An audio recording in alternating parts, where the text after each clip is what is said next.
Hello, my name is Ana Grisel Alvarez and I am with the Nuclear Waste Program here at Ecology. Today we're sharing with you interviews and conversations that we had with some of the staff that are going to retire in 2023. Naina Menard, John Price, and Dib Goswami. Out of your years at Ecology, what are you most proud of, or what was your most challenging accomplishment? Oh, there have been several. Believe it or not, I started out as a permit writer for the double shell tanks, and after a few years I became the project manager for environmental restoration. One of the biggest accomplishments there was actually securing the record of decision for the 100 D&H area. It was the first final rod that Ecology had been the lead for 20 years. I've been working here 20 years and we've done a lot of cleanup in 20 years. But I remember that when I first got to Hanford, along the Columbia River, all of the ground was torn up because there was all kinds of radioactive contamination that had been dug up. And now I drive out there, I do windshield tours, and it's all backfilled and it's clean and it's revegetated. So I'm very proud of that. My work as a team leader, teamwork with the people, with my fellow hydrogeologists, chemists, engineers, and dealing with the public and stakeholders through our groundwater team members and districts. Reflecting on your long-time career with Ecology, how have you seen the Hanford cleanup mission change? Oh, I've seen it changed a lot because when I started, the Columbia River corridor, the shoreline along the Columbia River was the big focus, and that's all, most of it really cleaned up now. And so the focus should be shifting to the central part of Hanford. Unfortunately, I don't see the Department of Energy doing a lot of digging of soil up there, which needs to be done. They're knocking down contaminated buildings, but the big shift has been from the Columbia River up to the central part of Hanford. Well, when I first joined, the focus was on cleaning up along the river corridor, and that faces the Columbia River, and a lot of that was surplus sites, and so the cleanup for the surplus sites was really going great guns. We were getting paperwork, closing out various waste sites, about 5 or 6 a week at that point in time, to have to evaluate, process. And so now the river corridor is almost entirely cleaned up, especially the soil. There's still a lot of groundwater work going on. And the focus has moved to the 200 area. Hanford is a huge site. It's an enormously big site. Anything you come up with, you have to apply to for such a large site. It costs a lot of money funding and those kind of things. So those are the two major things that I think caused us to change our mission and goal time and time again as we get the new information. Is there a project that was unique or unusual that you worked on while you were here at Ecology?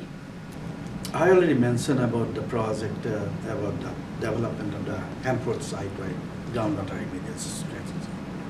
When I first joined, it was really unique for me because dealing with so many people, I am here at almost as a regulatory in the center, and you just communicate with all these things. You get differences of opinion, then how to come up with the common consensus. So one of the more unique projects that we have worked on that is really quite different and not related to the development of the weapons-grade plutonium is there used to be farms out on the Hanford site. They had orchards and quite a healthy system out there.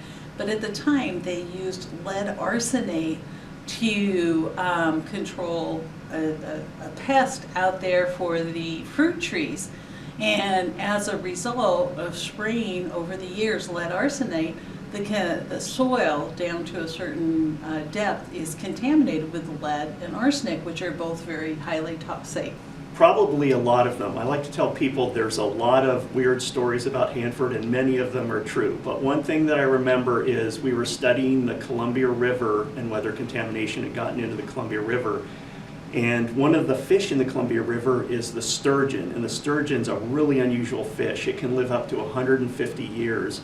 And so we thought we needed to study if there had been any impacts to the sturgeon. And so I helped convene a couple of workshops about sturgeon, and we brought experts in that knew all about sturgeon, and I learned a lot, and that was a great experience and something I really remember. What advice do you have for your successors? Oh my gosh, one of the biggest things is most people throughout the state of Washington, and really throughout the whole United States, don't realize how complex and large the Hanford site is.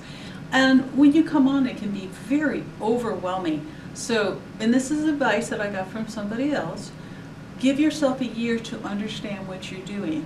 Give yourself another year to understand it very well. And so don't get frustrated in the short term that things seem to be overwhelming and very complex and you're not getting it quick enough. It takes time. It just takes time because this is one of the most complex, if not the most complex, cleanups in the whole world. So my advice to the successor is go to the history, go to the background, and try to get knowledge and always ready to think out of the box. Always, that's my advice. As I said, there is no one solution. There is no one size fits all concept at the Hanford site. Well, when I came here, I thought that being a regulator would be an easy job. I'd been managing work elsewhere, and I thought, oh, I know how to do this work. But I found out that being a regulator is really hard. And one thing that's hard about it is you have to be confident in your decisions, but you can't be so confident that you become arrogant. So the advice is try and look at questions and issues and conflicts from the other side's point of view and try and come up with something that works for both of you. Why is Hanford important, and why should people care about its cleanup? Even small amounts of contamination have a lot of impact. And when you add all these contaminants together, it made me realize that a little bit of radioactive tritium from Hanford getting into the Columbia River is not okay. A little bit of radioactive technetium getting into the Columbia River is not okay. A lot of chromium getting into the Columbia River from Hanford is not okay. So it's important that we do the best cleanup we can because there's lots of other sources of contamination in the environment, and we want to push Hanford's contribution down as low as we can. What we need to do though is clean up the Hanford site so that it's usable again, and so that we can clean up that legacy waste that not only impacts our local population here, but also was traditionally tribal lands. And being able to make the Hanford site accessible to the tribes again, I think is a very, very important thing to do. And also being able to treat the waste, contain the waste so that it doesn't contaminate the Columbia River and then spread contamination clear down to the ocean. It's very, very important work to do. Hanford is the most contaminated site in the world, one of the most contaminated sites. It has already contaminated the Columbia River, which these two states, Washington as well as Oregon, is considered as one of the main artery of life. So look at the Columbia River, the water, its resources, fish and wildlife and everything. We have to protect.